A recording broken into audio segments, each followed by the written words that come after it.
Alrighty, it's 1:04, so we're going to get started here. We'll probably have some more people trickle in as we get going. But thanks again for everyone who has joined and is presenting or is just attending. And I'm here to learn more about Viewpoint, ask some questions, and hear about some great use cases. So we're happy to have you here. My name is David Nesbitt. I'm the Software Portfolio Manager at the Center for Academic Innovation, where we have partnered with Liz Gerber to build Viewpoint. And so I work with a lot of people as they adopt Viewpoint. I probably talked to almost all of you, if not all of you, before. So good to see you again. A couple of housekeeping items before we get started. One is that we are recording this event so we can share it with other folks who weren't able to make it. If you prefer not to be in that final recording that we'll upload online, let us know and we'll make sure you're not included. Let's see. And everyone should be on mute throughout, but you have access to the chat. So feel free to type questions in there or discussion in there. We'd love to have some interaction and hear from you as we go through. So in a moment, I'm going to introduce our next speaker, Liz Gerber, who's going to give us a little bit of a welcome. But let me give you a brief sense of kind of the structure of how this event's going to go so you know how to plan for when to ask questions and when you can interact. So we're going to start with a little bit of a welcome from Liz Gerber, the founder of Viewpoint, and then we're going to transition to our presentation. So my colleague James Alexander is going to be presenting, giving an intro for each presenter, and then each one will have about 10 minutes to present, and then we'll have 5 minutes of Q&A directly following each presentation. So you can write down your questions as they're presenting, have 5 minutes for Q&A, and then at the very end, we're going to have a generous chunk of time for more discussion and questions. And so if you're having some thoughts, but you're not sure exactly what that question is yet, you'll also have some time at the very end to ask more questions. We did have one presenter who had to drop out, unfortunately, at the last minute. That's Kathy Bailey from Boston College. She was really bummed to not be able to join. So she'll be excited to see the recording of all of this because she wanted to learn from you all. And then she also will probably record a video of her talk so that we can share that out later. So we'll be excited to be able to share that with you too. So I think that's about everything. Again, use the chat if you're confused or need help as we're going through. Use the chat. I'm happy to respond. That way I'll be monitoring that. And let's see, we'll be timing the presentations as well. So presenters, if you keep an eye on the chat, we can give you some time warnings there. And I will also gently unmute and let you know if you're going over your time if I need to, but I'll be gentle, I promise. So I think that's about it. So let me introduce Liz Gerber. Liz Gerber is the Jack L. Walker Jr. Professor of Public Policy at the Ford School of Public Policy at Michigan. And she's also the founder of Viewpoint. So she had been running Sims with public policy students for some years until she came to our team in 2016 with the idea for Viewpoint after kind of seeing the need in her own use for something to manage those complex simulations and a technology platform that would do that. So we've been collaborating with her since then to build it out. And so without further delay, I'll let Liz introduce herself a bit more and share a welcome message. Thank you, David. Hi, friends. Hope everybody's doing well. I'm just off a plane, so I'm a little, trying to find my feet here, but so happy to be here. And what I especially want to do is welcome all of you to the first annual ViewPoint Summer Summit. You hear what I did there? So we'll see y'all next year.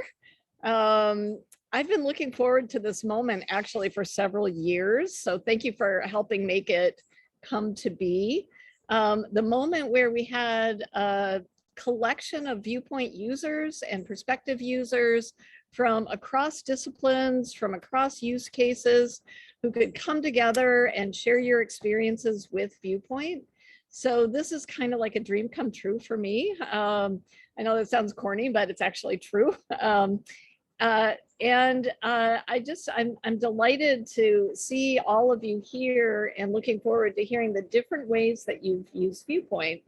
In my own work, I teach public policy, as many of you know, and we really thought of Viewpoint as a tool for, in fact, the original name of Viewpoint was Policymaker. Thought of it as a tool for understanding specifically how public policy got made. And I know some of you all are interested in public policy as well. But what's especially exciting to me is the expansion of the scope of our use cases. And so I'm really excited to hear from all of you.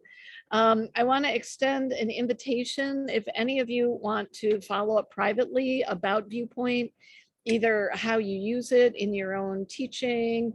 If you have questions that don't get asked here, this is, we are all here to support you as users of Viewpoint, to help your colleagues use Viewpoint. Hopefully, I'm preaching to the choir when I say y'all know how interesting and exciting and dynamic teaching role-playing simulations with the support of a good tool like Viewpoint can be.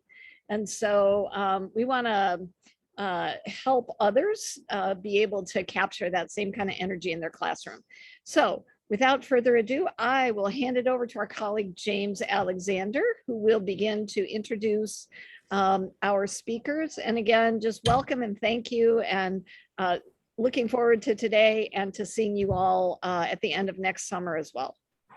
Thanks. Thank you, Liz. So our first speaker is Tarnisha McLaughlin-Grayson. Tarnisha and her colleagues lead a program called Foundations of Leadership at the University of Michigan that trains people for new supervisory roles within the university. They've built a viewpoint simulation about a hiring decision that they use as part of their training program. And I'll let Tarnisha get into that in more details.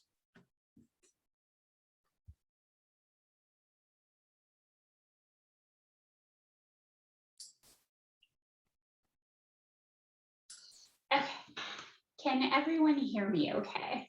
Yep. All right. And looks good. Great, thank you. So thanks, James. I'm just going to provide a little bit of background because I think that the way that we use Viewpoint might be a little bit different than some of you. And so I'm just going to give you a little bit of context prior to me getting into how the simulation is structured in Viewpoint. So we utilize this as a part of a leadership development program. It is the 6th day or the last day of a 6-month program. So participants, they meet once a month throughout the program, and we meet via Zoom. And then also, in between that, it's a blended program. And so in between that, we also have, things like team assignments. We have just various interactions. They have work that they need to do prior to each of those Zoom sessions. We also try to have application challenges in between this as well. So that way people are able to practice kind of some of the concepts that we go through in each of the live Zoom sessions as well. So the overall goals of the program is really to just provide a space for participants to practice some of the key leadership concepts. One of the things that we pulled out when we did our training needs analysis is that people, or leaders, I should say, this target audience is new leaders, so leaders that have 0 to 3 years of experience or that are new to the organization. One of the things, excuse me, that we pulled out was that people were challenged with having conversations. So whether that be performance management conversations, whether that is kind of, challenging people on poor behavior, whether that is coaching other individuals, they were just struggling with having those conversations, and they were struggling with, having the confidence levels to actually go through those conversations. And so as we were going through all of this, one of the things that we really wanted to do is just provide a space for people to practice having some of these conversations, seeing how their decisions lend themselves to kind of creating this positive culture. And so that is what we set up the simulation to do, to have an opportunity for people to practice key concepts that we went through in our leadership program, but also have that safe space to have a conversation, understand how their decisions impact the rest of the team. And so the way that we have structured the simulation in ViewPoint is that there's pre-work that has to be done prior to them coming to go through the simulation. And that pre-work is twofold. One of the things that they go through is just kind of getting an overview of ViewPoint and what we're going to utilize that for and how they can maneuver in the software. The second part of that lends itself to the actual simulation in itself. And so one of the things that takes place is that we ask participants to make a hiring decision. And so in pre-work, they will view different video interviews, and that's accessed through the resources in ViewPoint. So they'll see things like a job description, they'll see things like an org chart, different things of that nature to help them get acclimated to their role, but also to help them understand kind of what applicants are applying for this project manager role within this fictitious organization and department. So they will have an opportunity to review all of that prior to them coming in for the simulation. The day of the simulation, it's really just a brief orientation. We answer any questions that people might have about the pre-work that they've just viewed. And we, again, just do a quick run through of ViewPoint so they understand how to maneuver, but also they understand that resources are going to be coming to them as they go through the simulation. Next, we have them break out into hiring teams or their pre-assigned hiring teams, and they actually have to make a hiring decision. And so based off of the video interviews that they saw the night before, they have an opportunity to rate those applicants via the survey in ViewPoint, and they have a discussion. And so during this discussion, they can share, kind of their thoughts related to the particular candidates, and they will be asked to make a decision. And they also are asked to put what decision they made or who they felt should be hired inside of the survey information as well. The next part of the simulation is that we ask individuals to have 2 conversations, and those could vary between coaching conversations, conflict resolution, and performance management. And so they will receive emails and messages and resources all related to those conversations. And so it's important that they are synthesizing that information and understanding kind of what that information, how to have that conversation based on the information that they receive or they don't receive in the emails and the resources. They also have an assignment that's due, and that is just based off of all of the previous days of the program. So it might relate to a change management project, an onboarding project, but we ask that they, kind of do that throughout the time frame. And so they'll have an opportunity to work on that. They don't have to necessarily create anything new, but we're asking that they utilize the things that we've provided for them, the resources that we've provided for them in the class to kind of respond to the assignment. They also have reflection questions related to their interactions. So how well do you think you did with the conversation? What were some of the challenges? What information do you wish that you had had as a part of the conversation, as a way to get them to think about, kind of that overall discussion. And then finally, we have a debrief at the end of the session. The way this is structured, it takes approximately 2 hours for the pre-work for them to get through the interviews, to view a ViewPoint, learn their role. The simulation is actually 3 hours. And that includes, as I mentioned, the hiring decision conversation, the 2 role plays, if you will, responding to those emails in the assignment. And then at the very end, we have a debrief where we go over everything with all of the participants. So we have, since January, we've had approximately 200 participants that have gone through this simulation. And I'm just pulling this from feedback. You'll see the successes and the opportunities we have. I'm pulling it from the feedback that we've received from the actual participants. One of the successes is that we have a 77% pre-work completion rate, which we were extremely excited about because people did mention to us that that was one of the things that they were worried about as we were building this. Would everyone do the pre-work prior to them attending, because we are dealing with kind of leaders in this space. And so, so we have 77% completion rate. And one of the reasons we think that is because we've set up the program to the point where they are, they have groups, we assign them teams. And so they only get credit for things if the team completes some of the assignments that we have in there. And so that has worked out very well for us. And so we have a very high pre-work completion rate numbers. So we're very excited about that. We also have 84% of the people would likely recommend the simulation, and their responses related to that have to do with the real life situations that we have as a part of this. And I'll tell you a little bit more about that in just a few moments.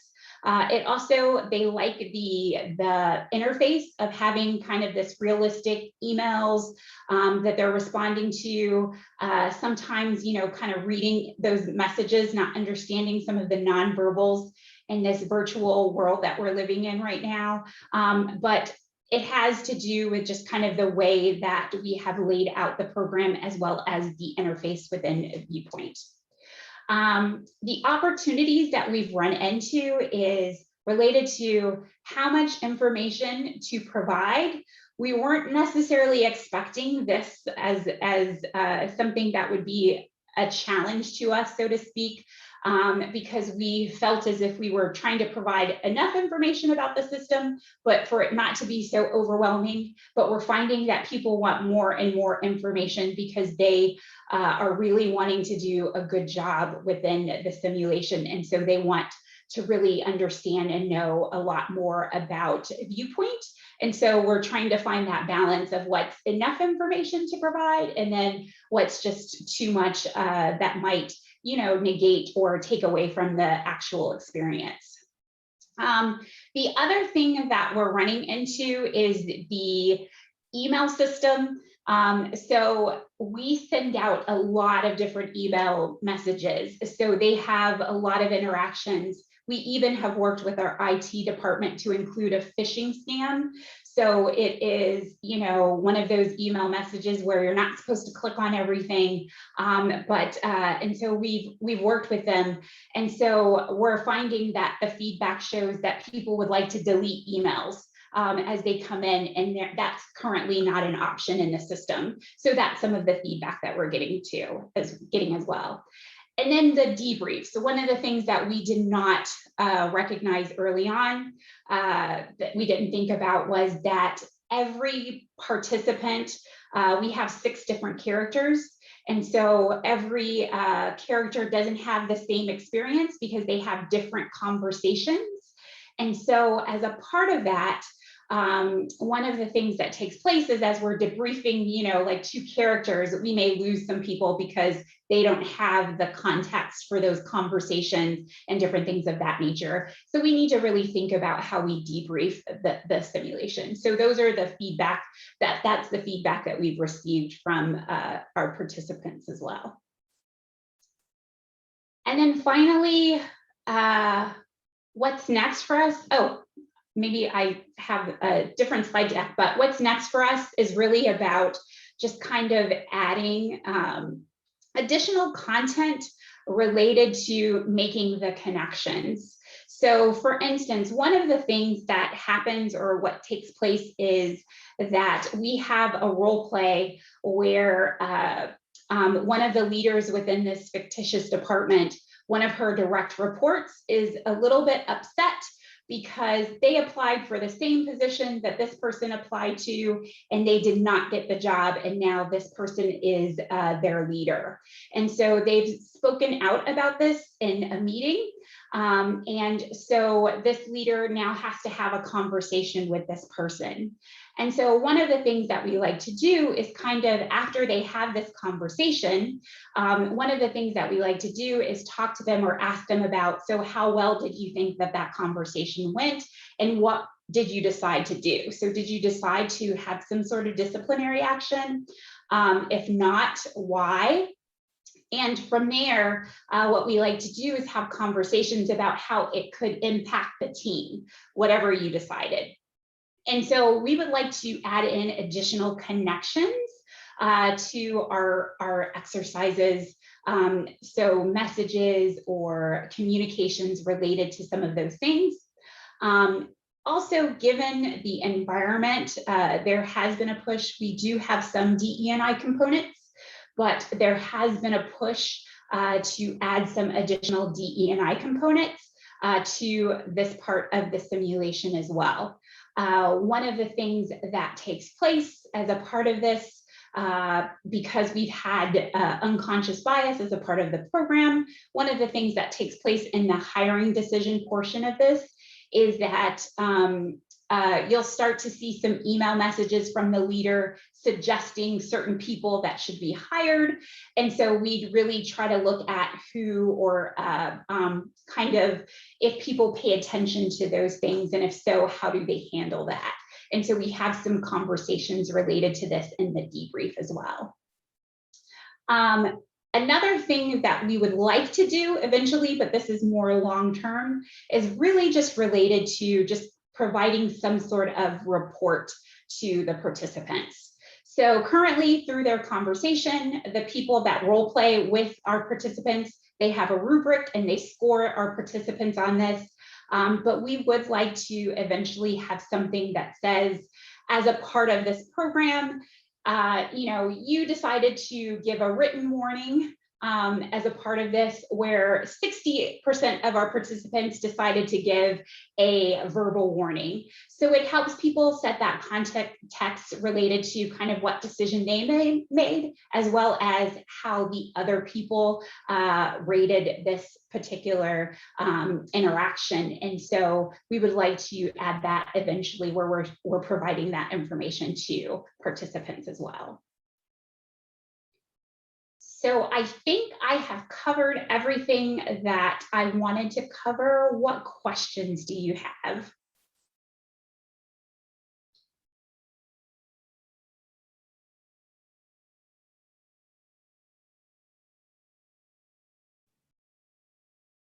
Maybe I'll start us off with a question. And I think if folks want to raise hands in the Zoom interface to let us know if you have a question, then I would love to hear from you. But a question I have, Tanisha, is I know you've run the sim multiple times. What's that experience been like of reusing that sim design over time? Yeah, thank you. So originally we had a few technical difficulties related to just with some of the information that we put in. It was either storing earlier information, so it didn't get the latest information. So we had a few glitches with that. So sometimes people would get an email message originally that was from like an earlier draft. And so, so I reached out to both you and James, and you were tried to walk me through to recreate that. And so that has since been corrected. And so now that that takes place, it's a lot easier, because then we can just we load the information in, and then we don't have to necessarily worry about it or check it again. We feel confident that the information is correct. And so that has been helpful. The other thing that has been really helpful, because of the way that we have our simulation designed, is the kind of the merging, if you will, of like the emails and the names and everything like that. Being able to load those into the system is very helpful, so we don't have to do it one by one, because we have a lot of different characters, so to speak, that are not necessarily participating, but they're just our fake characters, if you will, to send email messages from. And so that has also been very helpful.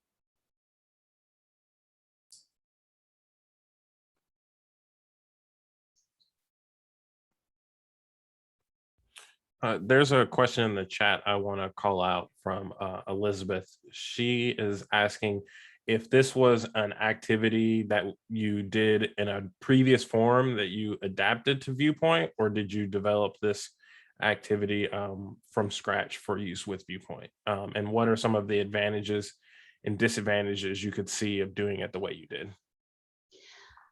So this was definitely an activity I developed from scratch.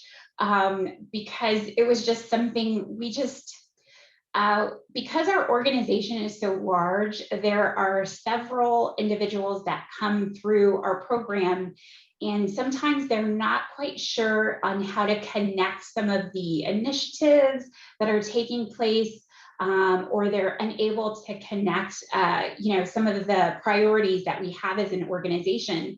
And so I really wanted this to be a place where people could start to see that information, and then, make decisions based off of, kind of the information they had as a way to tie everything together. And so I developed this from scratch just because I wanted people to have that safe space where they could practice this, or they could make mistakes, and they could, really think about, what went into that decision, but then say, okay, I could see it from this perspective as well. And so I think the advantages from doing it from scratch is that it's just the sky is the limit. And I want to say that I even think that as I was talking with the AI team, we had several conversations up front where somebody was like, well, what about this? Or what about this? And so we were able to add that or incorporate it or think about it for later. And so I think that was the advantage to just starting from scratch, just getting the different perspectives and really thinking about how we wanted to do this. The disadvantage to that is, though, that I had to say, okay, Tarnisha, not this iteration. Let's just go with what you have, and then we'll do something different next time, or the next iteration will add something more to that, because otherwise it would have taken us forever to just get started or complete the situation, the simulation in itself. I would think from, kind of taking something that's already there, it really was a very, once I kind of got used to the system and what I had to do, it was one of those things that was very easy to enter all the information into ViewPoint. So that was helpful. So if I had something to start off with, I would have just been able to cut and paste, which would have been great. And then ask, kind of the AI team maybe for some help in making sure that I was, doing it or adding it to the right section. But for the most part, it was very easy to just kind of plug and play, if you will, once we already developed the information. And I know that was a very long-winded answer, so hopefully I answered your question. That was very helpful. Thank you. Yeah. I wanted to pull one more question from the chat from Liz Gerber. She wanted to know how are participants assigned to the roles? Sort of what information do you use to decide who gets what role, and what information do those participants receive about those roles? So the way that we assign the participants, it's very random. The only thing that we will do is if sometimes we have some faculty members that attend, and we have a faculty character in the sim. If we see that, we try to get them to play a different role, because we have some discussion in the debrief around what assumptions did people make about the role that they were playing. And so sometimes we'll hear people say, well, I was this role, so I expected to do this, or I thought I had to do this, or I had to be a little bit meaner or tougher because I was playing this role. So we try to give them different roles, but for the most part, it is all random. And what they receive is really just a little bit of background about the role, how long they've been with the organization. We give them things like their hobbies and different things of that nature if they want to have some casual conversations to build relationships. So we give them some of that. And then we also give them kind of what they might, be feeling as it relates to some of the interactions that they may have. So they may have some interactions where people are not turning in their assignments on time. And so they may have, just a couple of pieces of information related to over the past year, you've seen a decline in people handing in their work or the quality of work that your direct reports have seen. You think that this may be due to all of the restructuring within the department. So they'll have things like that that help them kind of navigate some of the conversations. And that's what we share with them through that time. Awesome. Thank you so much. We're going to have more opportunities for general questions towards the end, but for the sake of wanting to hear from more of our presenters, we're going to move on to our next speaker. Thank you so much, Tarnisha, for sharing your program. Next up, I want to introduce Jennifer Christman. Jennifer is a lecturer in criminal justice and criminology at Ball State University. She's developed a viewpoint simulation that has her students play the role of committee members who are coming up with proposals about what to do with an outdated county jail. So Jennifer, can you tell us a little bit more about that?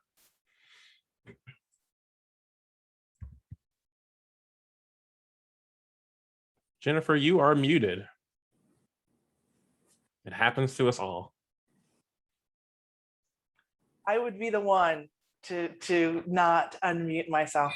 All right, so hopefully you can see my presentation. Hopefully that's all working out. So I'm an associate lecturer at Ball State University, and this really came about us working with Viewpoint in a number of different ways. But one thing that really helped us out, and my partner in this project was Amy Beckett, was an internal creative teaching grant, which really allowed us to do, a number of different things as far as travel and get to discuss our simulations with folks there at the University of Michigan. So it was very helpful. And so in any realm of using this, I would really recommend whatever kind of internal support that you can get to do that. I'm going to be talking about my jail project simulation, but we also used it, my partner in crime here used it in a trial and appellate court simulation. So if you have any interest or questions about that, I don't know necessarily that I can address that directly, but I can get you that information and connected with Amy Beckett.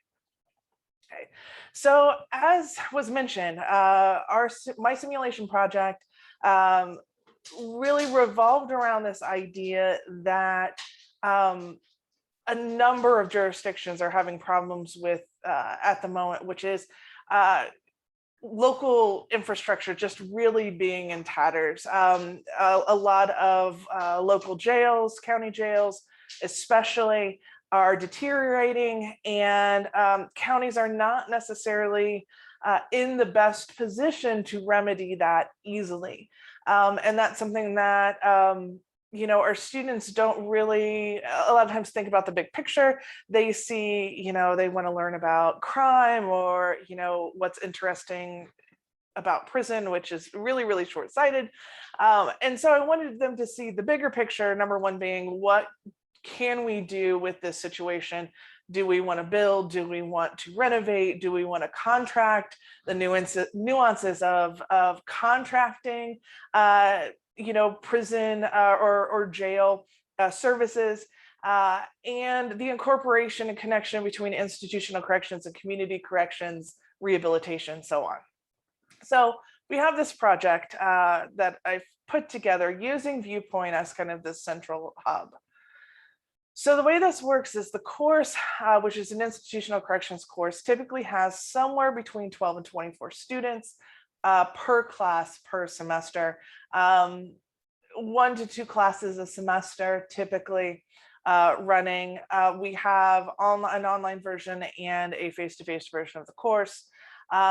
This is a little bit longer than our earlier example that we had, and I think kind of a different manner of using the platform, in that this viewpoint project takes up approximately the last 8 weeks of our course. So the first 8 weeks of the course is used to build an understanding of institutional corrections, the history of institutional corrections, some of the logistics associated with running prisons and jails. And then building off of that, we go into this final 8 weeks, which involves the simulation itself. And I do have points in there where I am providing additional relevant information to the simulation that is building on those first 8 weeks as well. So the students are put into committees, and within each committee, they have a number of group assignments, but then they also have individual assignments, which are kind of listed here. So with the group assignments, these committees, they must submit weekly meeting minutes. So essentially letting me know what progress they're making, what kind of information are they bringing to the table, what do they need, which is another big thing that I get out of these meeting minutes is, we're looking for this sort of information and we're really having problems finding these answers. And so I can either give some guidance or, tell them to work harder or whatever they need to do at the moment. They must put together a written proposal, but then also a proposal video presentation. And this is so that I can see what they've decided to do with their, idea. Are they going to renovate? Are they going to contract? Are they going to rebuild? And how they're going to do that. But it's not only for me, it's also for the other committees, because the end of this results in a vote as to which proposal is the most, fiscally responsible, effective, whatever that group can get across.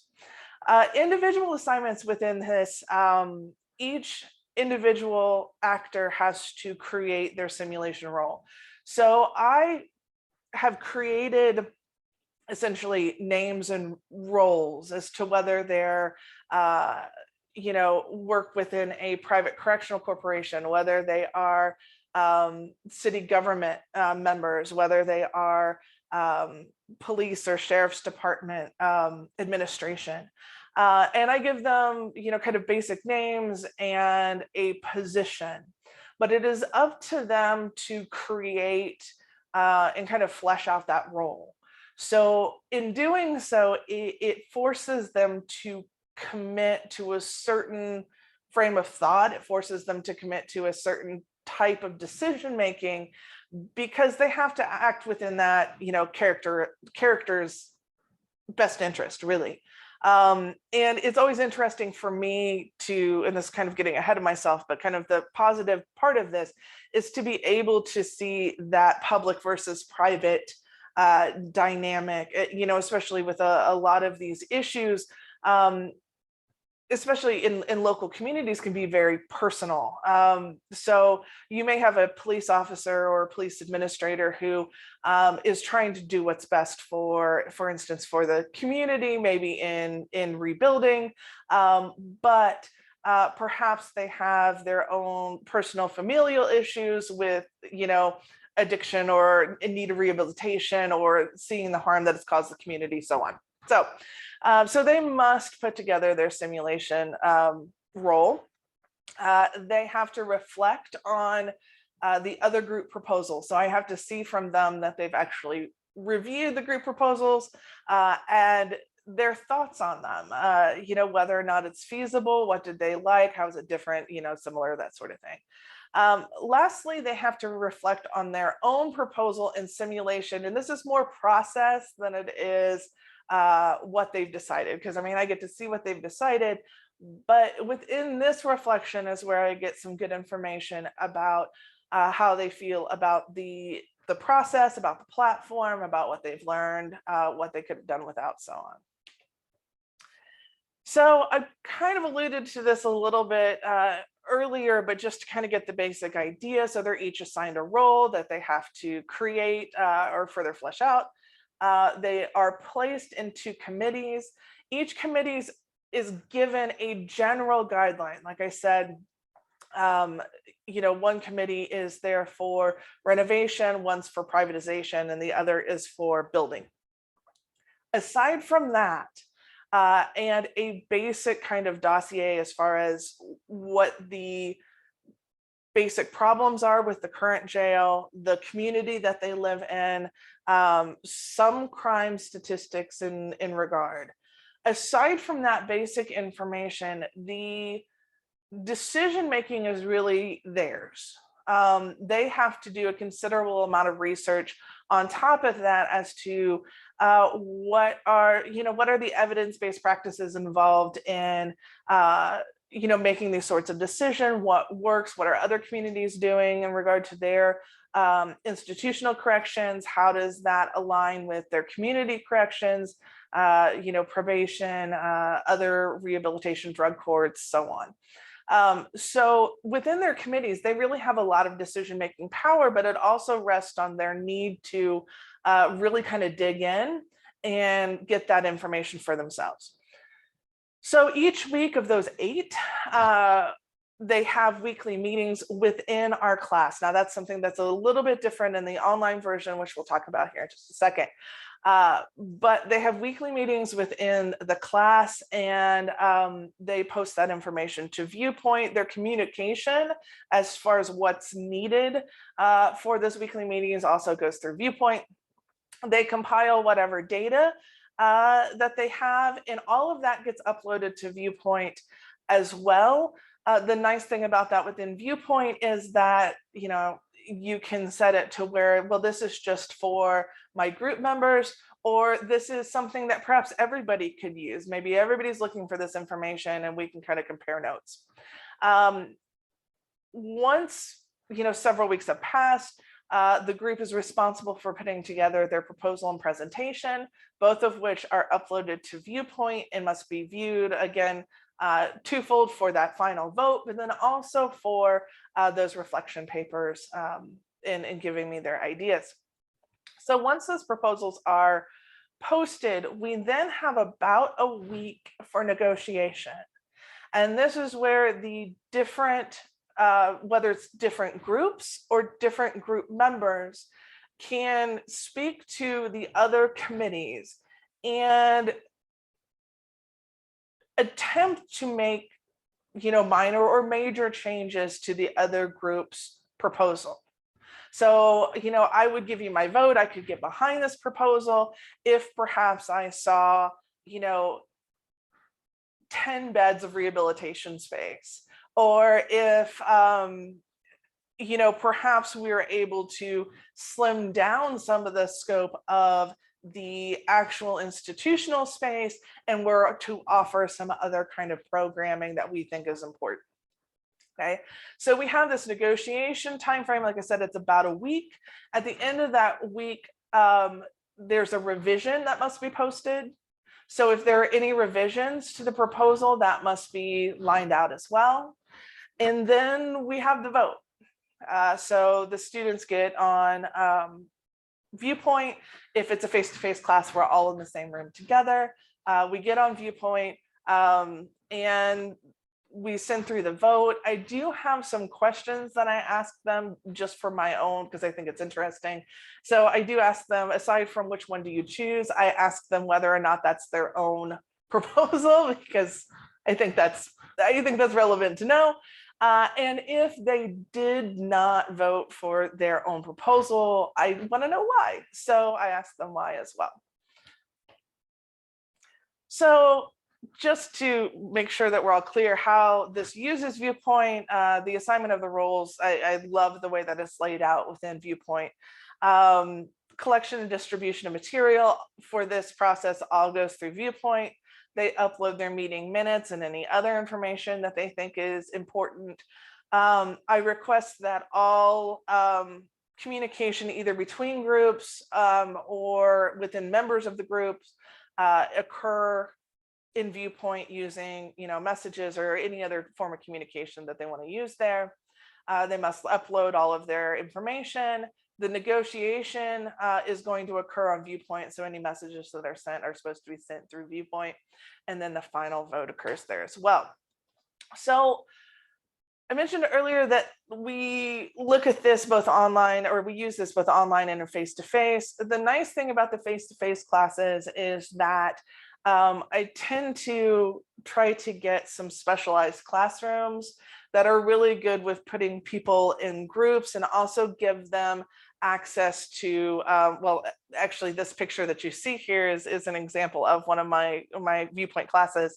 So, they can have it on their individual computers, but they also have a screen that they can post so that everybody can see the same thing at the same time.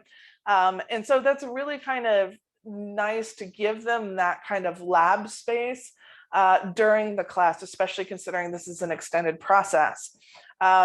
It's also nice to be able to have the vote during that time as well, because then it does give us an opportunity to debrief a little bit. I can look at the results. I can look at why people are voting, how they voted. We can have discussion. And so it really is kind of a nice thing to have face-to-face, despite the fact that the platform is online. Online occurs a little bit differently. Everything really occurs in ViewPoint. They may have group meetings using, Zoom or something else, but most of that interaction is occurring on ViewPoint. And while it works really well, I guess just my own personal preference is face-to-face. It's nice to have that connection while you're going through this process. I would say this was incredibly easy to transition, obviously, when COVID-19 hit and we had to transition things online quickly. I would say at this point, the platform was not the issue. It was like all of us, it was like a brain issue, all of us kind of adjusting to not doing something the way we thought we were going to do it. So, some students did stagger a little bit when we transitioned our face-to-face course online, but the platform was strong. The basis for the simulation was strong, and it all worked. Just some general reflections. One thing that I would say, and I guess I'll start at the bottom and then come back up, which is the ViewPoint support. You guys have been amazing. You guys have been extremely helpful. And that kind of leads into my first one, which was we had some problems, and this is sadly not, I wish it only happened once. It didn't. On our end of my university liking to kick back all of the response emails from ViewPoint from the University of Michigan. So my students weren't even getting their emails saying, hey, congratulations, why don't you log in using this information, because my university was kicking it out. So, making sure that I had some, and I have to remember each time I use this, that I need to give it some lead time, because we may have to work out some kinks on our own end. And so that's something, working with another university that I would suggest you consider. The response from students has been very positive. It really does encourage them to look at other points of view that perhaps they may not have prior. That's something with the earlier question that was asked about the assigning of roles. Typically it's fairly random, but if I see somebody that's this is not something I would ever tell them, but if I see somebody who seems to be fairly steadfast in their point of view, or is kind of stingy in allowing themselves to assume other trains of thought, I will throw them into a group or into a role that requires them to kind of stretch that a little bit. Because I mean, all of our fields are important, but you know, when you're dealing with something on this level as far as human services and with a lot of the issues that we have in criminal justice right now, I think it's really important that we're able to kind of stretch our brains a little bit and take on you know, the place of others, have a little empathy and understanding. So I think that's really important. They really like that. They like being able to put together their character. One thing I get a lot is that they find it really interesting, the complexity of decision making that they're having to do. They don't really recognize, you know, in these institutions that are, you know, really commonplace, that we think have been here forever, that there are individuals who make decisions as to how they continue or whether they continue and what they look like. And I think that's a point where our students sometimes haven't crossed over to that understanding. And so doing this allows them to see that there's a lot of work that goes into sustaining these institutions, for better or worse. And that they eventually will be the individuals theoretically that are making those decisions, so that their understanding of what goes into that and the important issues that revolves around that, it's good for them. It really helps them out, I think, and I hope it helps them out when they get into the field. Flexibility of the platform is wonderful. Again, you know, the ability to use it face-to-face or online and transition if necessary is extremely helpful. And last, again, I'll reiterate, viewpoint support, wonderful, thank you, extremely helpful. And if you guys have any questions, or if you want to contact or more information about the other simulation that we did with this project, please feel free to contact me. Also, if you want to know anything about it, there's a full presentation, including student interviews and all sorts of stuff in regard to our creative teaching grant and what we did with Viewpoint in this process. And it's on YouTube, and I can get you that link. And that is all. Any questions?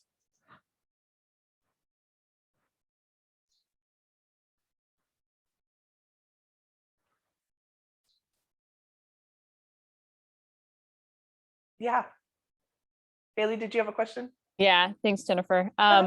So as someone who has done them both in person and virtually, I just, you know, you talked a little bit about the flexibility of the platform, but I'm also interested to know, in terms of your logistics of setting things up, what are some things that you did to help facilitate that, or get the most out of the virtual experience specifically? Any like particular changes that you made to anticipate challenges that would come up? So for the simulation itself, not really. But what I did was, every Friday in the face-to-face class was really kind of a point where I could look through their weekly minutes, see what they needed, and then respond to that, ask questions, ask the students face-to-face if they needed anything. In semesters where I had an online and a campus running at the same time, I would open up those question and answer sessions, or that availability to me personally, to the online as well, so that they could, you know, duck in. They could send one of their committee members if they wanted to, and ask the questions that the committee, you know, really wanted to get more information about. So that was one thing that I did. I also do a lot of, or try to do, response videos. If I see individuals having issues with using any part of the platform, or they're confused about what they need to be doing, providing videos, providing a lot of examples that I am a little bit more hesitant to do in face-to-face, because first of all, they have kind of this continuous access to me. but also I do worry about it stifling them a little bit as far as their creativity and doing something that they want to do versus what they think is supposed to be done. So I don't give as many examples face to face because they can talk to me about it. They can show me what they have and we can go from there. So examples, videos, access, really being the primary things, but nothing specific to the simulation itself. Awesome. Thank you. Thank you.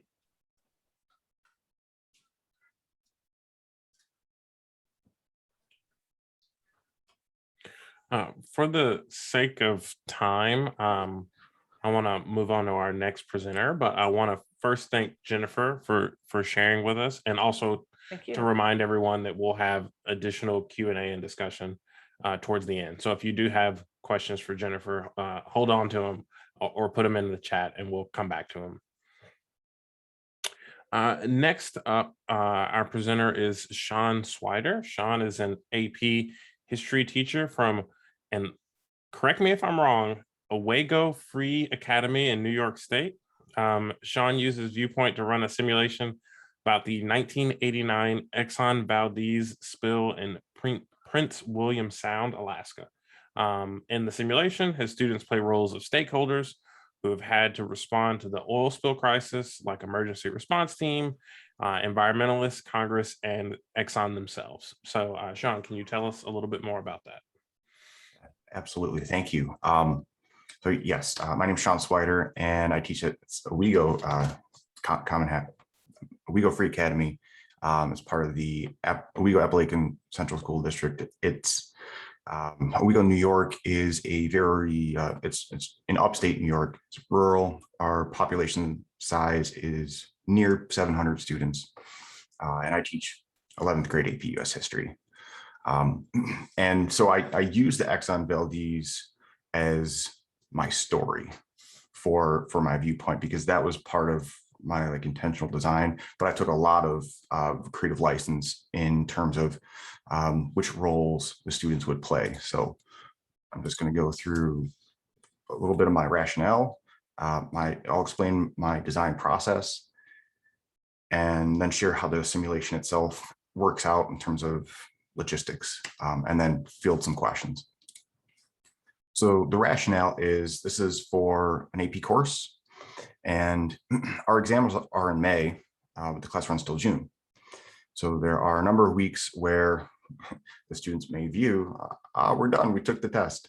So this is an opportunity for me to get through a lot of the curriculum at the end of the year, but also engage them in a more civic-minded approach to learning.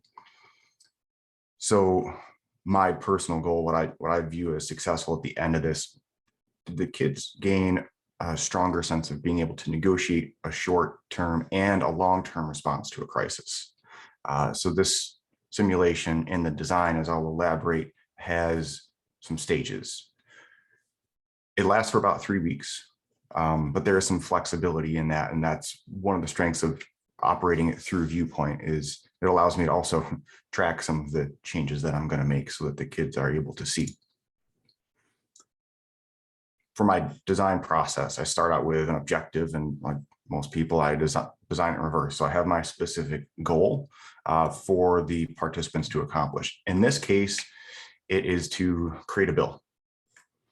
And then I reverse engineered it from there. I'm going to spare everyone pictures of my handwriting because I did this whole giant web with different interconnected, complex realities for these characters. And I designed 3 stages, although this is the second year I've done it. I've only done 2 stages. The first stage is the actual crisis. The tanker hits the reef, starts leaking oil. What do we do? The second stage is working with Congress to draft legislation so that either we know what to do in the future. We have educational experiences where we try to prevent stuff like this from happening again. And it's evolving. So my role in the classroom, I kind of I don't know, like the Dwight Schrute, like shun, unshun, like I'll be, sorry for the joke. I'll tell them, all right, I'm in reporter mode, and I'll use that news feed in Viewpoint to manage. All right, here's the things that I'm hearing in the classroom. And then in teacher mode, while I'm offering them support. So one of the primary lessons that the kids need is what does law look like? So I offer them support in that, and sometimes like the nuances and small nuances in adjusting language of legislation. So I had my objective, and then I designed the stages. The one I've left out so far is the committee hearings at the Senate or the House committee, because it was entering into territory that I wasn't quite comfortable entering with high schoolers, getting them or forcing them to kind of be adversarial. So I haven't quite nailed that down yet, and in time I want to refine that and improve that piece of it. But that's my second stage. I'm just kind of like giving the kids, all right, here's what you do next. But in time I want to develop that further. So maybe this will take 4 weeks. We do watch, though, thanks to C-SPAN, there's plenty of archives out there where we watch the committee hearings. And I show them, all right, were we to do this? And I tell them, I don't want, look, you got another year of high school together. I don't want you to hate each other. Here's what you might see when you watch a committee hearing. When laying out this whole experience, I took a big piece of paper essentially, and I designed competing interests. So then I broke down into groups, and I have about 30 participants. I think the first year was 25, and then the second year I had like 32.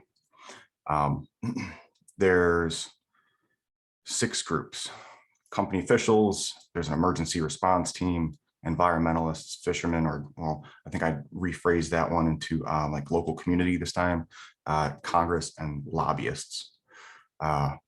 Lobbyists are like my agents of chaos. They're the ones that kind of can throw a wrench into things from time to time.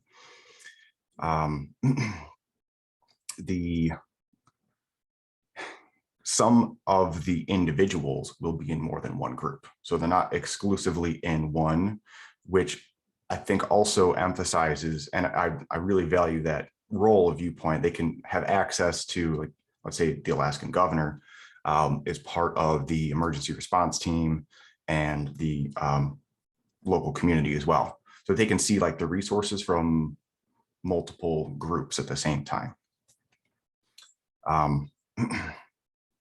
Which adds to the complex relationships that I put in. I felt like I was writing a play at times when designing this. So the individual roles, I fictionalized them. I didn't want to take the actual names from people, because to me, the kids would have just Googled the name of whomever it was and then made some kind of judgment about, well, yeah, you know, I'm cool, I'm great, I'm happy to be this person, or maybe not, because well, there's some unlikable personalities in this scenario. So I fictionalized it, and I mean, I needed to have fun too when I was making it. So a lot of the names of the roles are like 90s musicians, or sometimes older than the 1990s. Like one kid learned who Elton John was. Okay. But hey, whatever, they broaden their musical horizons too. So there's a side benefit to how I've run this Viewpoint. So they're fictionalized, but they're loosely based on real people. I used a concept map, more like a web, really, to draw everything out. And there are various connections. So I really paid a lot of attention to, and I put a ton of detail in the public and the private positions for my roles.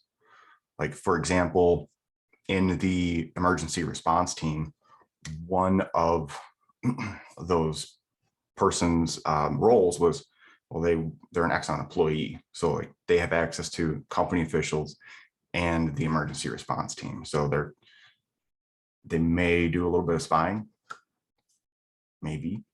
And the kids take the time once they enter in Viewpoint. That's my first objective. Hey, go on, learn about yourself. Who are you? not to give them any crisis or anything like that, but that's the first kind of opening stage for when we use Viewpoint. So in order for me to kind of like sum up my design process, I wanted this to be something where the kids had a specific goal, and there was going to be a lot of built-in tension between each individual while remaining flexible. This was the second year I ran it, and I had a student who, as in his job, kind of burned some bridges. And so the journalist version of me said, all right, well, this person is now a lobbyist, and I shifted them into a different role. So I really appreciated that I could also keep track of that and let everybody know at the same time within Viewpoint that that was happening. So it was a great way for everyone to stay informed about the way that the simulation was shifting. Here's the rollout. These are high schoolers. So for me, I built some mystery, some intrigue, and for weeks, I would place an image around the room or maybe somewhere within one of our digital resources. And that's the popular question. Hey, what are we doing after the AP exam? I would be intentionally vague. Sometimes I would give like hints. Then when the crisis began, the morning before class, I had a trailer video that I made that I shared with everybody. I played for them. There's a lot of, I don't know what to do within this. So that's a major part of the simulation itself. Lots of questions, lots of confusion, and that's by design. I want the students to figure it out, especially not knowing what to do, maybe who to trust. We do have the advantage that a lot of these kids socialize first, and that's exactly what they did in Viewpoint. They log right in and they go right to the messaging, and they figure out, okay, well, who's going to work with me, and they like try to nail that down right away. The long term, based on the first round experience, the first stage, I guess I should rephrase that.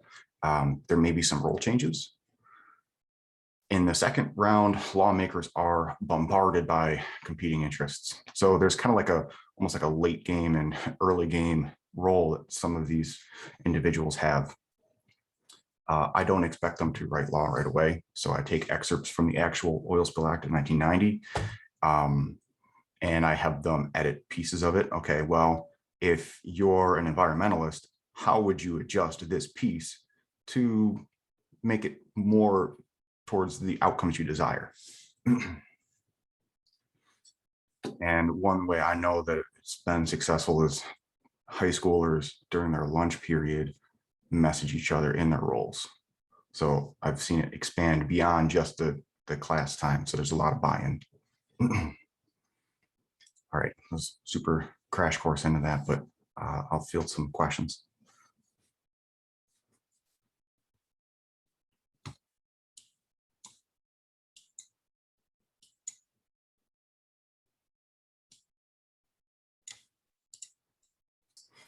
Sean, maybe I'll kick things off here.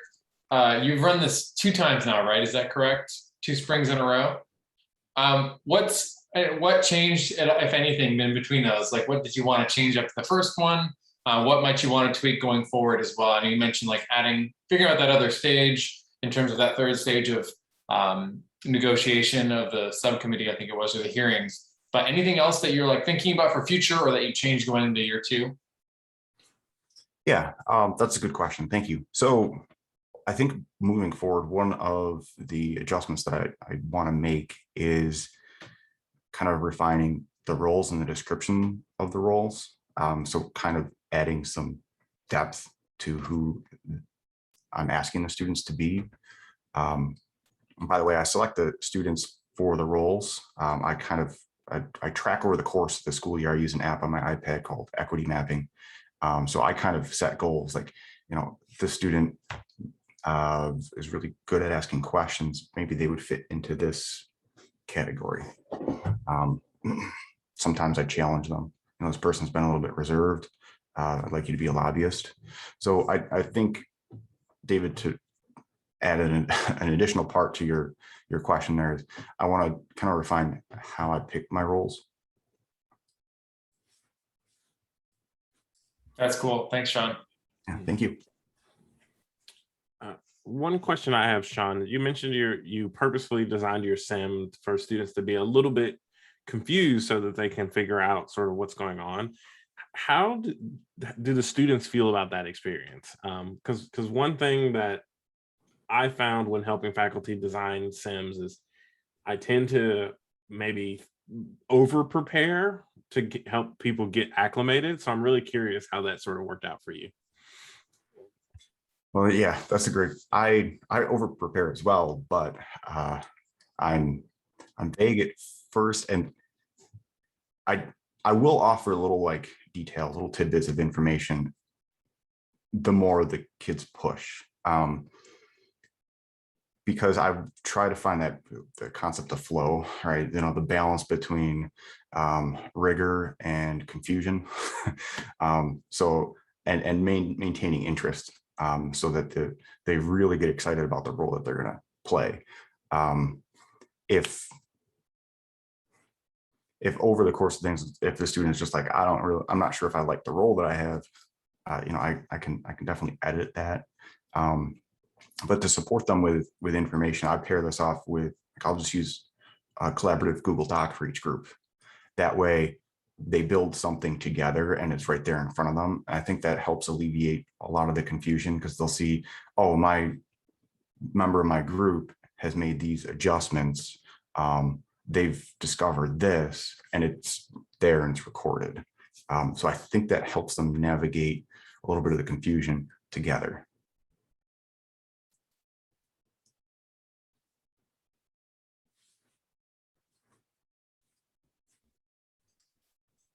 Liz, question?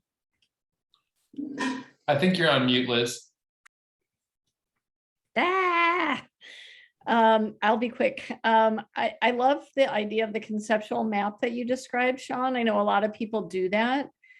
From our perspective at the Center for Academic Innovation, do you have idea, or well, let me say it this way. Would it have been helpful if there were tools within ViewPoint to help you do that? Or do you feel like you had a pretty good handle on how you wanted to lay out the flow of the simulation? Or would you have benefited from some like pre-made conceptual maps that you can then adjust and adapt to your own use? One of the things that got me through grad school was doing concept maps. So I'm used to drawing them out and erasing and coming back to. But I know that there's software, like I think Inspiration is the name of one of them. There's a variety of different tools that, if ViewPoint had a parallel, that would be great, and almost like a organizing stage to a simulation. Yeah. I would use it. Great. Would you share your concept map with me so I can just have a look at it and sort of see how you did that? Sure. Absolutely. Thank you. Make myself a note right now. Thanks, Sean. That was a great presentation. And I see that Jennifer said she loved the sim. I did too. Awesome. Thank you. I had fun with it. Yeah, thank you so much, Sean, for sharing with us. It sounds super cool. So I'm glad that you were able to make that happen, and I want to hear more as you make more changes, you know, over time. But I do want to keep us moving. So I want to introduce our next presenter. Her name is Haley Hart. Haley is the Assistant Director of the Michigan Engineering Zone. She's run simulations with her high school students 2 summers in a row. Last summer, their sim was about autonomous vehicles and local government. And this summer, they did a sim about legislation around facial recognition for policing. So Haley, can you tell us a little bit more about that? Sure thing. Thank you, James. Let me share my screen here. All right, good afternoon, everyone. So I am Haley Hart. I am Assistant Director at the Michigan Engineering Zone, and we, in general, we run STEM-related outreach for middle and high school students in the city of Detroit. And I'm going to talk specifically about one of the programs we do, which is the NAF Future Ready Scholars Program. And as James said, we have done two different simulations. So I'm going to talk about them both, and then talk about some, what I call like rose, thorn, and bud. So some of the successes, some of the challenges, and then some potentials that I'm thinking about as we move ahead into the future.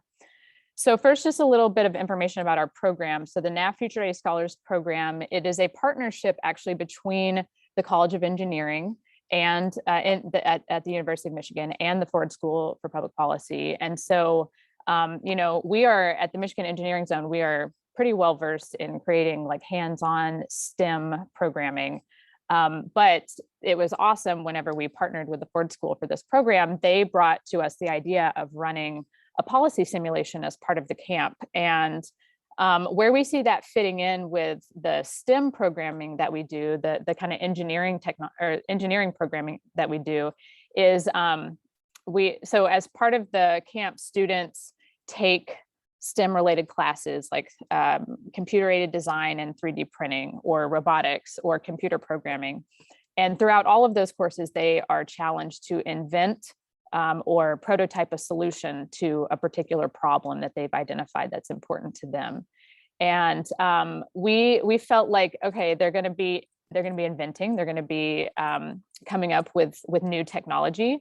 One of the things that the policy simulation could bring is this perspective of how policy dictates how technology is used. So technology gets invented and put out into the world.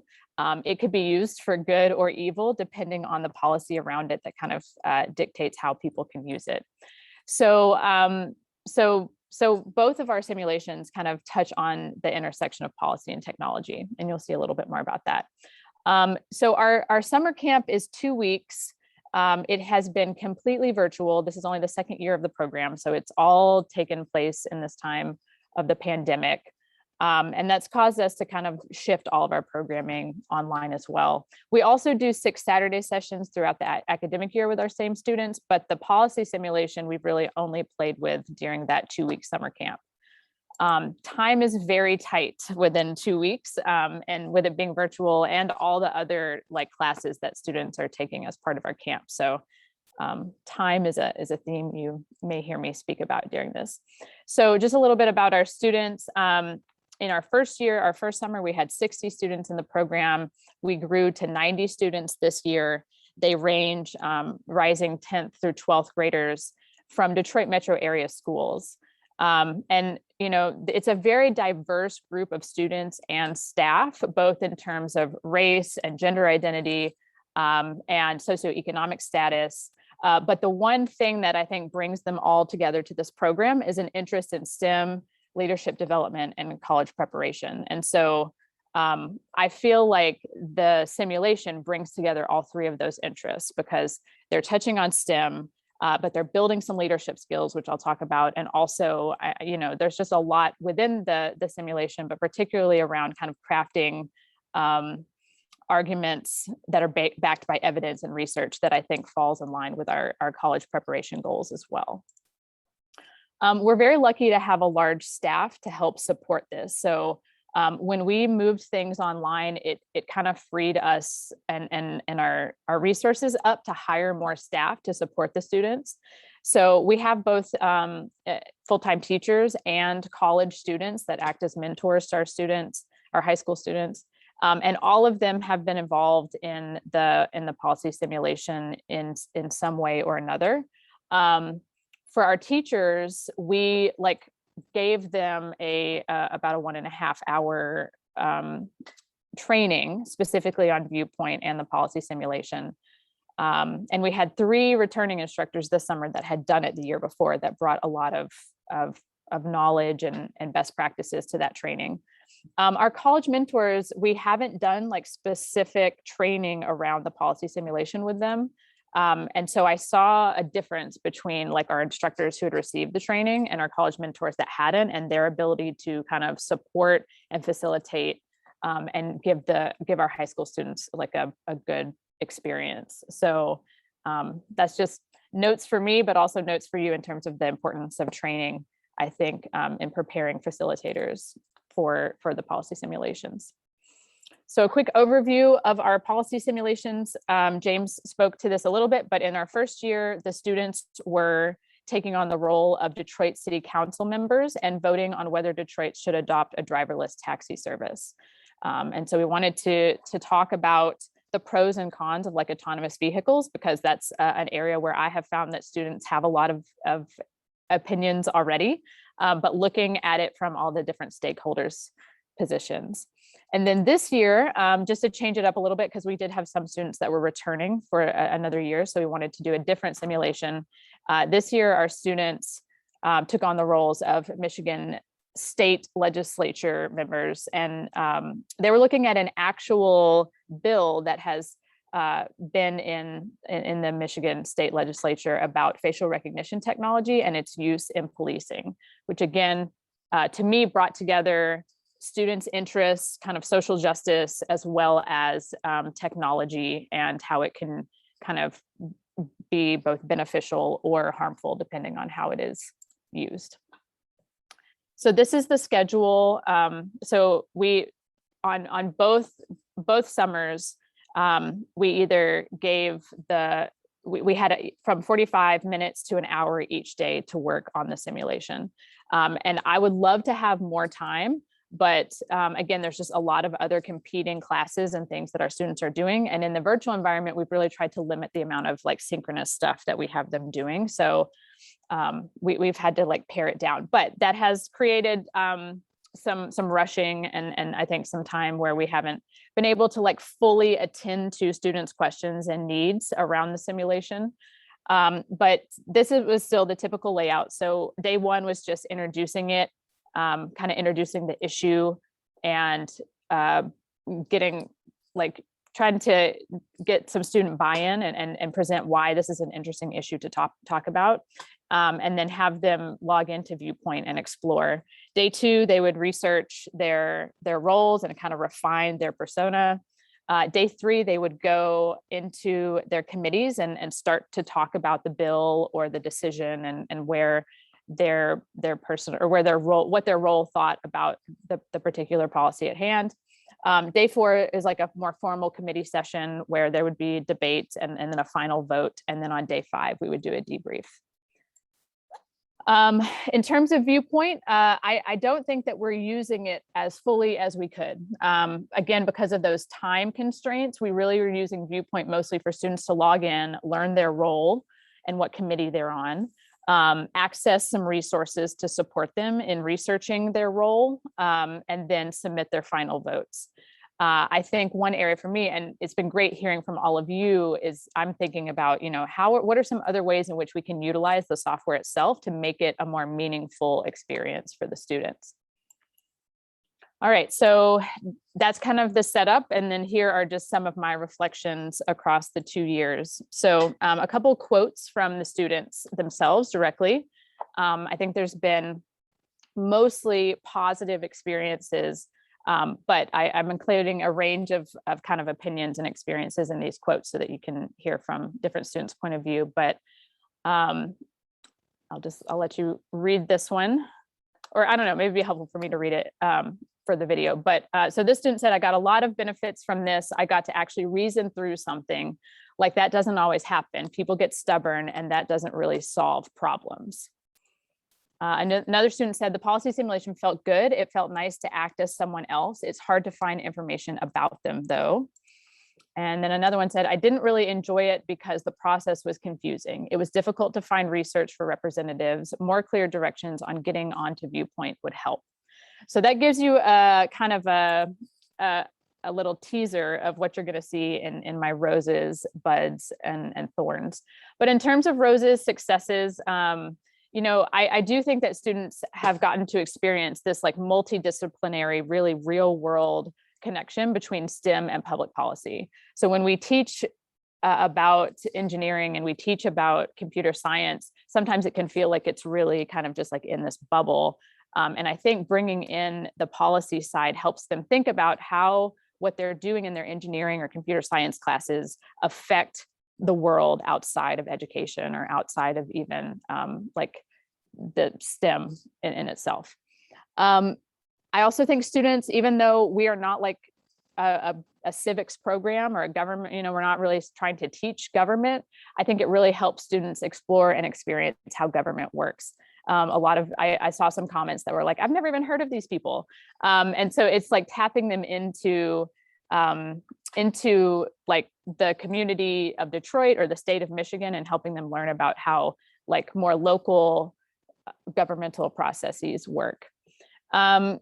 So as I said earlier, I think it helps them practice evidence-based arguments and persuasion in a really like supportive environment.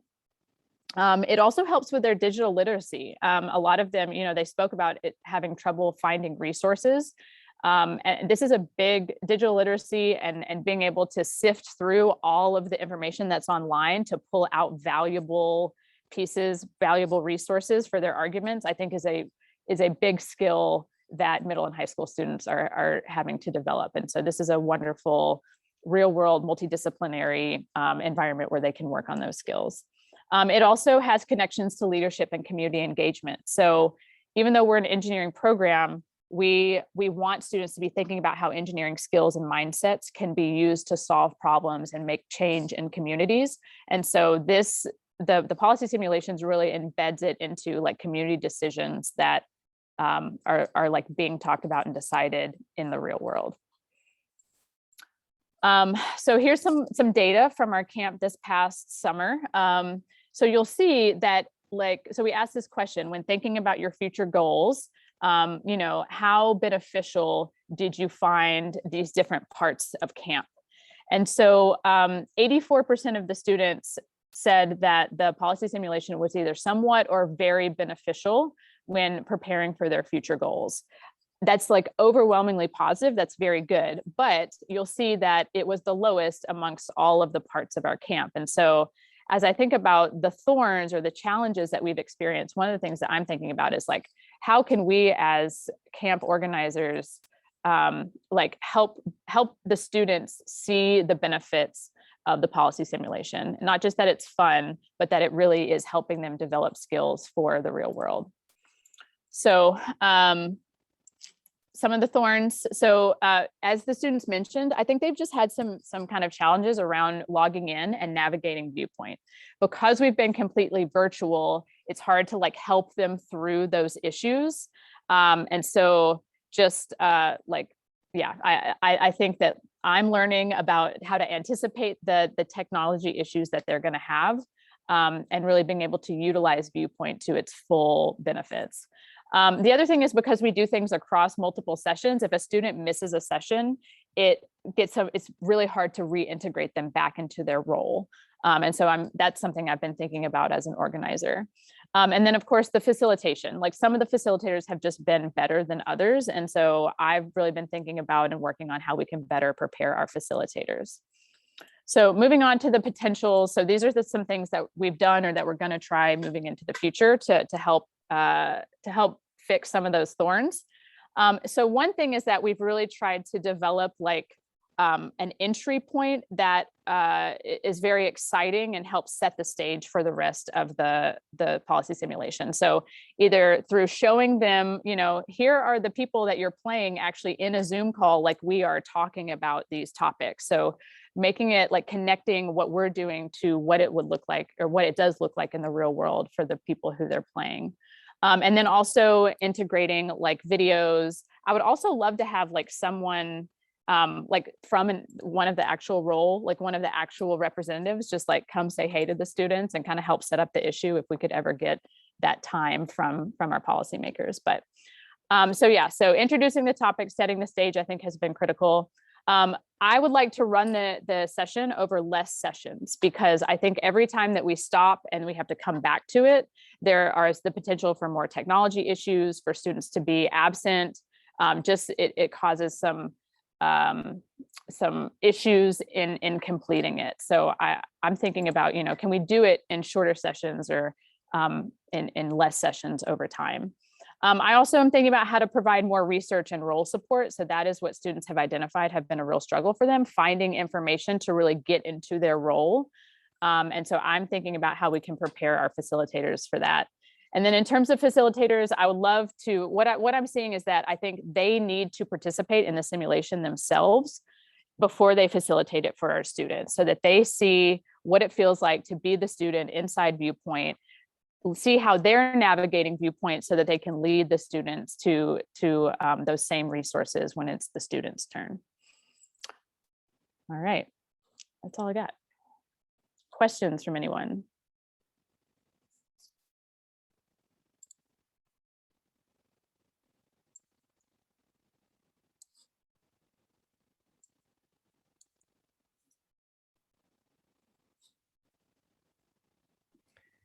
Can I just make a quick comment? The login issue has been crazy. Jennifer mentioned her login also. One of the things that we've done with Viewpoint is complete the, I'm going to forget what it's called, but the LTI with Canvas. So there's you can do a single login through Canvas, which should hopefully alleviate a lot of those issues if you use Canvas as well. That leads me to a question, which is, I guess, for everyone, which is like, what other technology? I know many of us have used Zoom to support our online simulations. What other technology do we use, and to what extent should that be embedded within Viewpoint versus separate? So I know, Sean, you mentioned that you tend to use a shared Google Doc for your students who can then, co-create content. We are embedding, we have the ability now to embed Zoom links within the schedule on Viewpoint. But if folks have other suggestions about what other technology you're using and to what extent it would be valuable to link it right into Viewpoint, I'd love to hear those. I don't want to take up too much of the Q&A time, but since I've got y'all here, I'd love to hear some of that feedback. So Jennifer uses WhatsApp. Yeah, and maybe just to, so we have time for our last presentation because we've got about 25 minutes. If people want to put them in the chat, that's probably a great way to do it. And then we can follow up to any of them. But that's a great idea. It would be really good to hear what people are using. Thanks, David. Yeah, absolutely. Great question.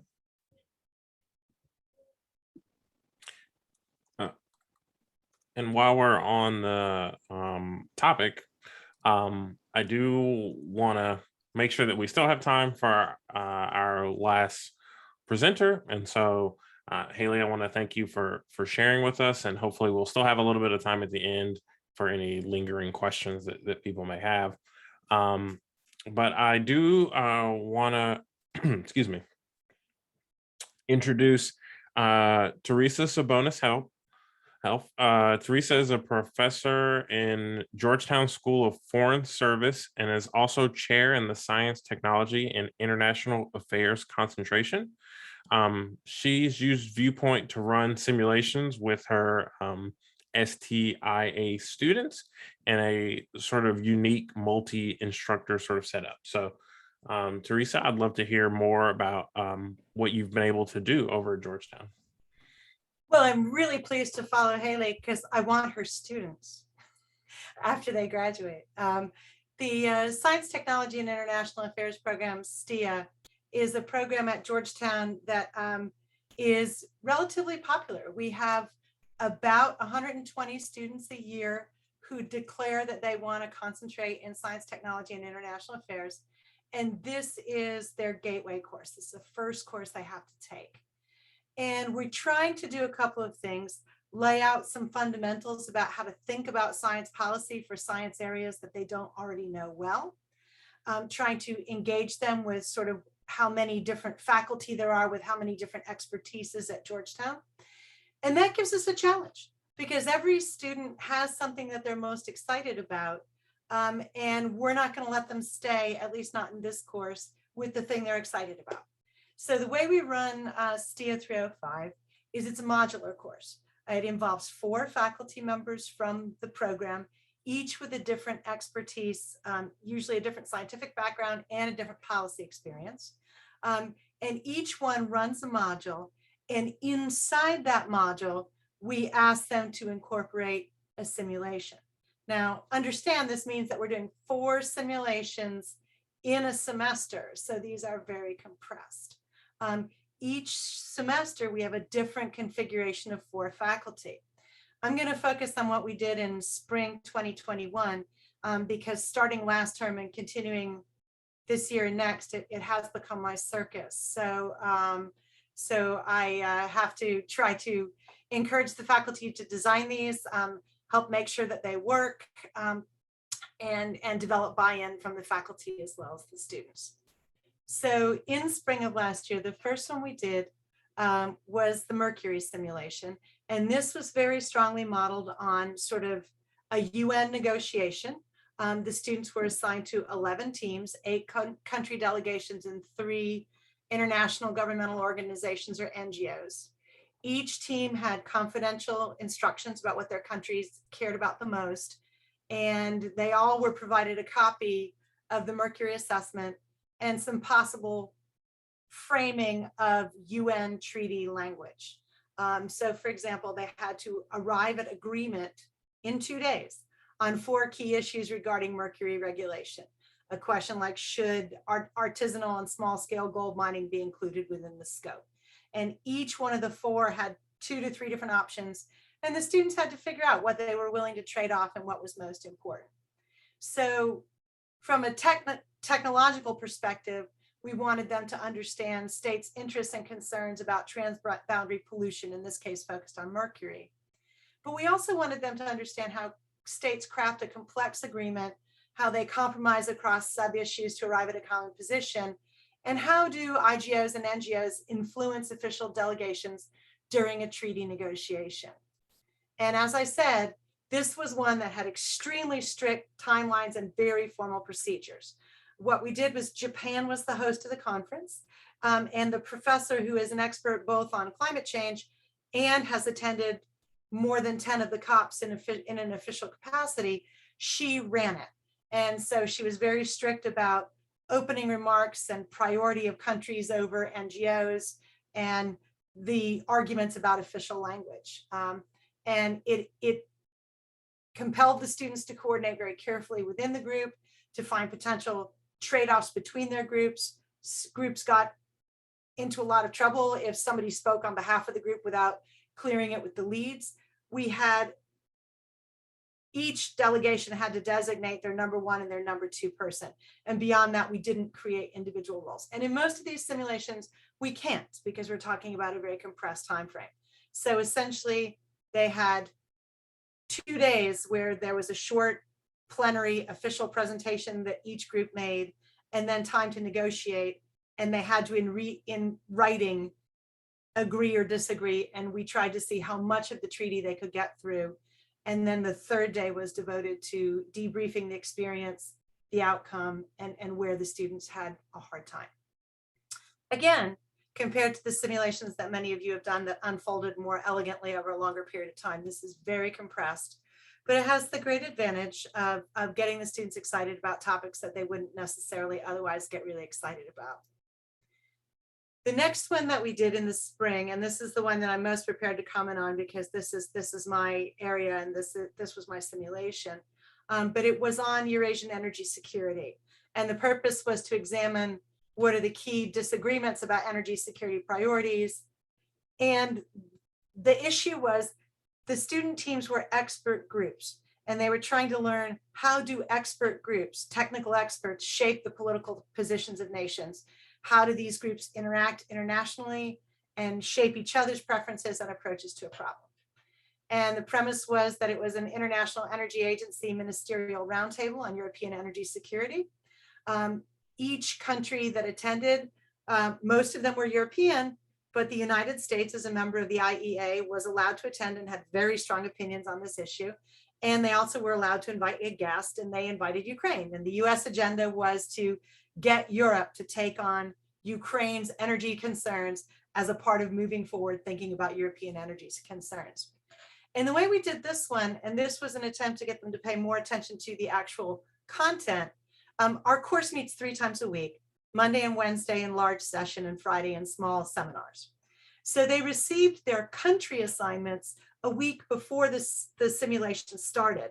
And instead of meeting in their usual section, they actually met with someone who helped them understand their group's position.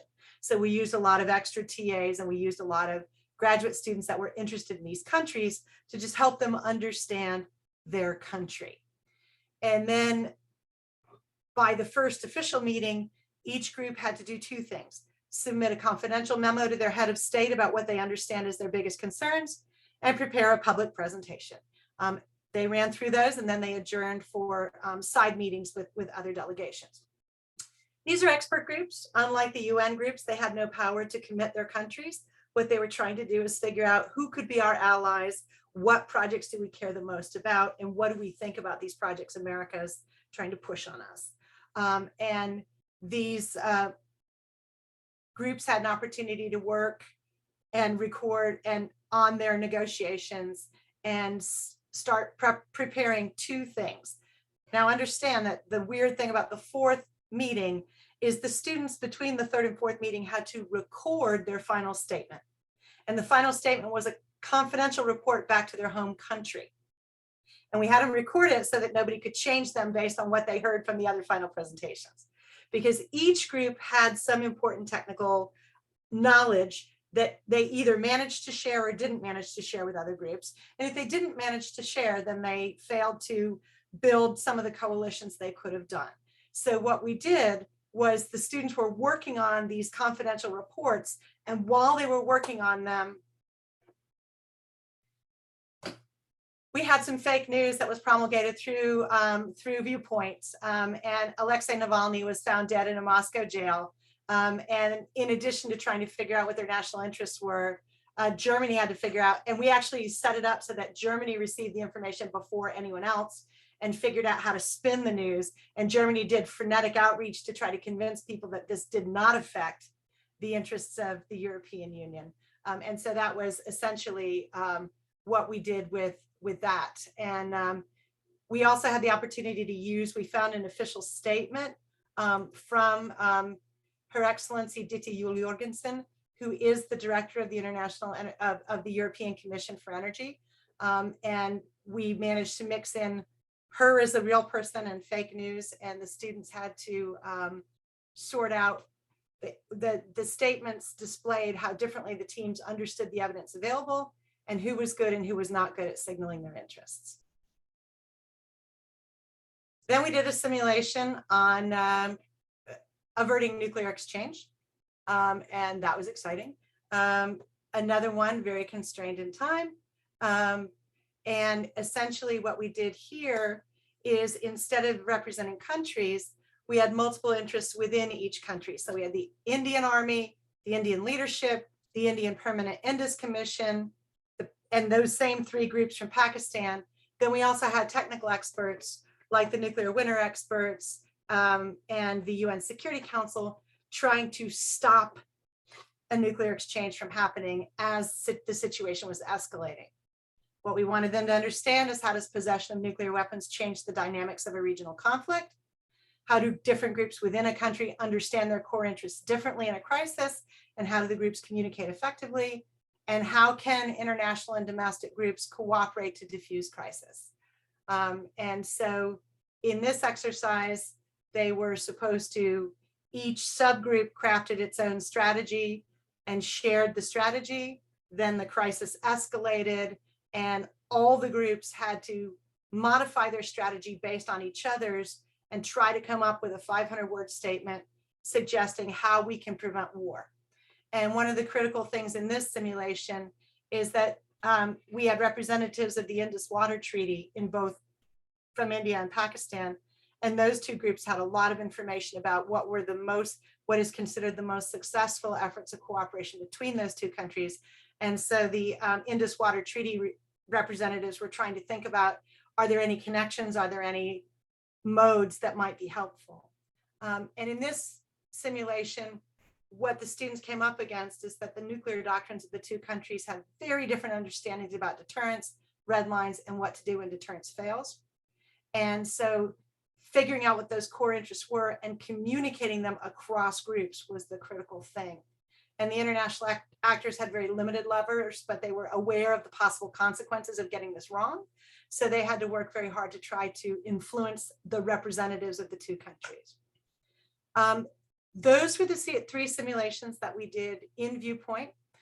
As you noticed, we focused very much on group rather than individual roles. And so we had to come up with a way to figure out, especially under COVID, who did the most work and how did we allocate across roles. And what we settled on was that if you were representing your country on an international delegation, nobody gets reimbursed for their trip till they fill a trip report. So each of the exercises ended with an individual trip report that the students had to fill out. And they basically had to talk about, did they play any official roles? What discussions did they participate in, and did they have a lead role? Did you help develop the written or recorded statements? Did you help present them? What 1 or 2 articles was most helpful for your work as a member of the delegation? And how much time did you put into the simulation? And what we essentially did was each group got a base grade, but it was adjusted a few points up or down based on individual participation. And that turned out to be a fairly effective way, given how many simulations we were doing. This semester, we have yet a new configuration. There's going to be 2 new simulations that are completely different faculty members and completely different ones. And one of the challenges I ran up against last semester is I had one faculty member who chose not to use ViewPoint, and I didn't really quite have the authority to make her. What I'm trying to do is, as we move into this term, I'm trying very hard to get my faculty all to buy into using ViewPoint, because among other things, it's a really great archive. And given how much information is involved in doing this many simulations at once, it has proved to be a great archive. Our biggest problem had to do with emailing, and this is a function that ViewPoint has improved over the summer. Because we were doing it in real time and these were very compressed, the fact that there was a lag time between that students would get ViewPoint email instead of it being integrated into their regular email account was a problem. And that's why they started using things like WhatsApp and Snapchat to communicate with each other. And that's why we needed trip reports, because we couldn't do a frequency tabulation of how much they used some of the stuff. With that, I want to turn it over to what questions you guys have. And I realize that what we were trying to do is really different, and both smaller simulations, but lots of them, which makes for a very different dynamic.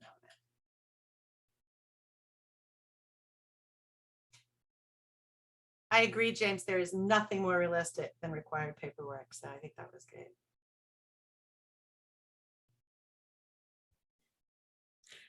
Teresa, I had a question. We've heard from a couple of people now about compressed timelines or having short timelines for simulations. And I'm curious what tips you would provide to anyone who was going to have to build a simulation, but they have a really small time to do it, because I know that can be challenging on a variety of levels. So one of our biggest tricks is to take some of the conceptual material that's going to be useful for the simulation and introduce it early in the readings, not obviously as part of a simulation. So some readings on UN negotiations and how they unfold, those readings were in the mix before the students got told what groups they were in and how the simulation would unfold. And when they said, well, wait a minute, we don't know how to do this, we could just send out a reminder saying, hey, look back at the readings in topics 4 and 6, and those will have some useful ones. So that's one important thing. The second thing is we had a lot of small deliverables, a lot of like, you must upload 500 words on this. And having those small deliverables pushes the students to break it into the pieces that they can understand. With the energy security simulation, we encouraged the groups to divide up and say, all right, Germany has 6 delegates. you go find Bulgaria, you go find Poland, you know, to just sort of, so in other words, we didn't have roles where there was a lot of personality development. We had roles of go find this information and tell us everything we need to know about what Poland thinks is important. So think really hard about what is necessary to move it forward and task it really, really clearly. The public versus private face tasking can be really helpful. What do you want to say to everybody? And what do you want to secretly tell your minister? Because again, it helps the students focus and clarify. And yeah, getting it done in class time is really hard. But what we found is that there's 1 or 2 students in each simulation, in each group, and usually they're different students. The students who love global health are the ones that really pushed up to the lead and wanted to dig deeper on that crisis. The students that love, so there's natural leaders who love the issue. And if you know them, then setting up your groups is really important. We had a constraint, which is our sections meet at different times. So even though we tried for every simulation to mix the group differently, we couldn't make 11 o'clock people show up at 12 o'clock. So we tried to remix for every group. And that's the other big tip. If you're doing simulations more than once, change up the groups, because by the 3rd simulation with the same person who always takes control, the simulation group is ready to overthrow them violently. So we really made an effort to switch it around, and occasionally made an effort to construct an entire group of students who had been quiet, but whose role was really important in the simulation. So Germany, both of the times that we've run the Eurasian energy security simulation, Germany is critical. So figuring out who we're going to make be Germany it becomes an important way to think the problem.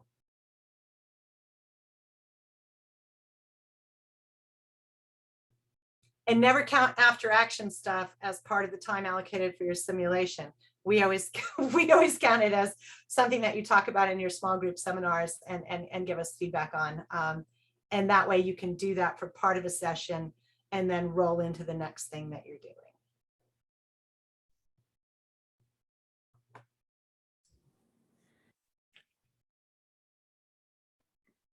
Thank you, Teresa. I appreciate that. I see that we only have 5 minutes left, which I'm very sad about because I want to hear more questions. I don't want to talk to you all more. But we also want to be realistic for everyone's time. So I want to bring David back to provide our wrap up for our event today. Thanks, James. Thanks to all the presenters. Super cool to hear what everyone's doing with Viewpoint. I think, just from these presentations alone, we can hear like a really wide set of use cases and time bounds and ways that people are using it. I think there's innovations that each one of you are doing with Viewpoint that I really need to hear about. So really glad we got to do this. We did record this. Again, if you want to be left out of that recording, let us know so that we can take care of that. But we'll share out the recording link with everyone so that you can share it with any colleagues if they weren't able to attend and see it. Like I said, Kathy Bailey, who wasn't able to present today because of something that came up last minute, she was really sad not to be here, and she's, I think, hopefully going to be able to record a video of her presentation so we can send it out. Thanks again to everyone who presented, and we'll be in touch soon with the recording, and look forward to our next interactions with you all and your next usages of Viewpoint so we can keep learning together. So thank you, everybody. Thank you so much, everybody.